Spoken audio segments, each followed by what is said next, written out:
ladies and gentlemen, and welcome to Grace School of Wizardry's Earth Day Challenge of 2009. I am Praetus Adderlupus, and I will be the anchor for the Green Pentacles. We have gathered here today to show you the effects of global warming.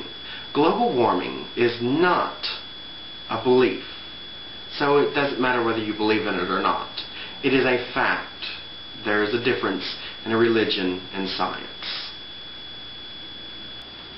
Tonight's first challenge is to grow something from either a seed or a starter plant. Let's see how everyone is doing with that, shall we?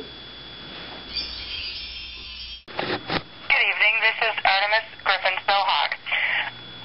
March 30th, 2009, my seeds were planted to grow tomato and green pepper plants. I used a recycled plastic hothouse and pots.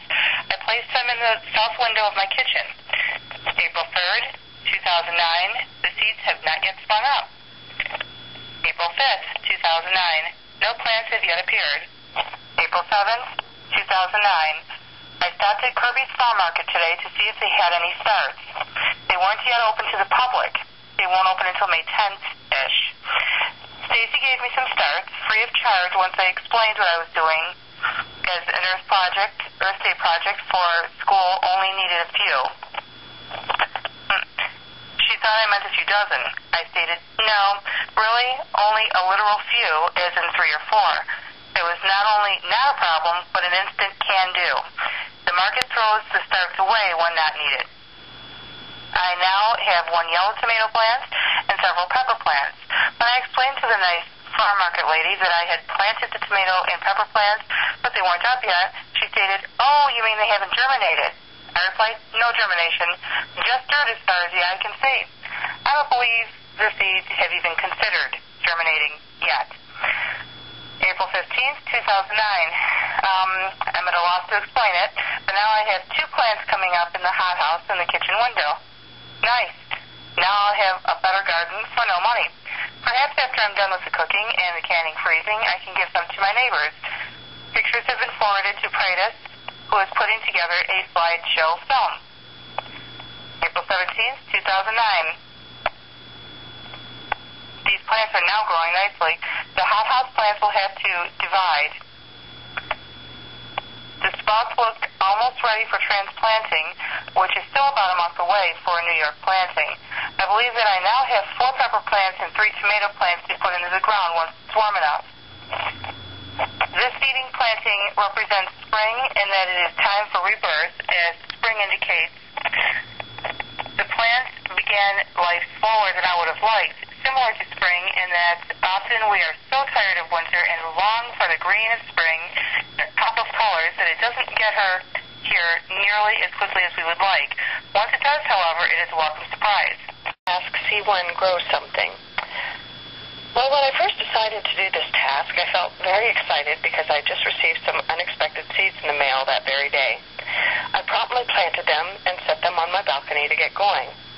Days went by with little and no sprout friends to greet me. I had been having this problem quite a bit lately, and I finally realized my problem.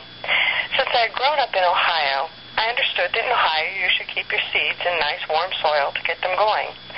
I live in Southern California now, where the temps are normally in the high 60s during the day. I mistakenly thought that this was warm enough to germinate seeds. Wrong. I am now keeping my planted seeds up on top of the fridge where it is nice and toasty until they get going. So a few weeks back, I had the opportunity to attend a lecture on growing tomatoes. They also had some nice young organic plants ready to go, so I picked up 5 of them to put in my little garden plot. Since enough water can be an issue here, I did a few things to compensate when planting them. I dug a hole that was 18 inches deep to put some manure in, and then filled it back up. I then redug a smaller hole and filled it in with a great organic amendment product that is filled with all sorts of nutrients. I planted the tomatoes and then put plenty of mulch on top of the earth. I also purchased some lettuce and parsley and did a similar routine to get them started. Last Saturday, I fed all my plants with some liquid kelp. So far, they have been growing quite happily with watering happening every other day. I am picking out what I plant using different criteria. The flowers are for two reasons. One, to bring pollinators to my plot, and two, because I think the world needs more flowers. Then the vegetables that I have planned for my plot, I am insisting that I already have a plan for at harvest time. I think growing our own food is very important, but even more than that, I think that it is important that we do not waste that which we do grow. I will be canning my tomatoes and eating the nice fresh heirloom varieties. Leftovers, I think, will put it up in the lobby of my apartment building. The lettuce I can work with on a daily basis as it starts getting large enough to harvest. And now I can't wait to make tabbouleh with the parsley. I think one of the main things that makes these plants a representation of spring is the newness and tenderness of the plant. The one tomato has already started to flower, but the fruit of summer has yet to occur. I think the idea of tender growth is a great representation How of spring. did you enjoy that? That was very enlightening, was it not? Now, let's move on to task 2.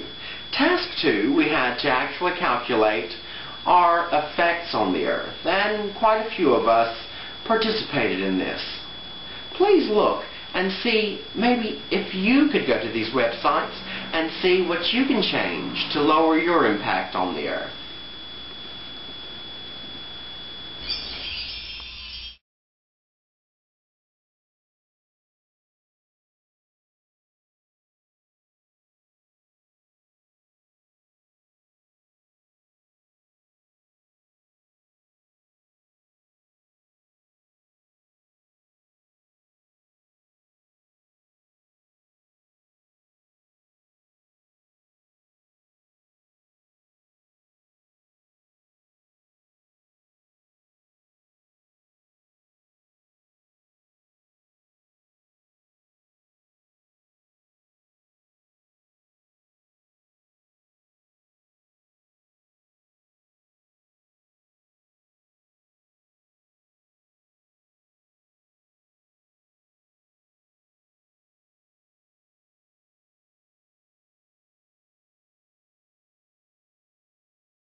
I went to the Earth Day site, and I'm using 3.9 planets, or about 17.5 Earth acres. It seemed that the recommendations to reduce my footprint would only take me down to about 3.2 planets. I found that to be a bit disappointing. I guess I was hoping to find places to make a bigger impact. The suggestions made were to reduce my impact of meat, use all post-consumer product packaging, use public transportation more, and do not fly.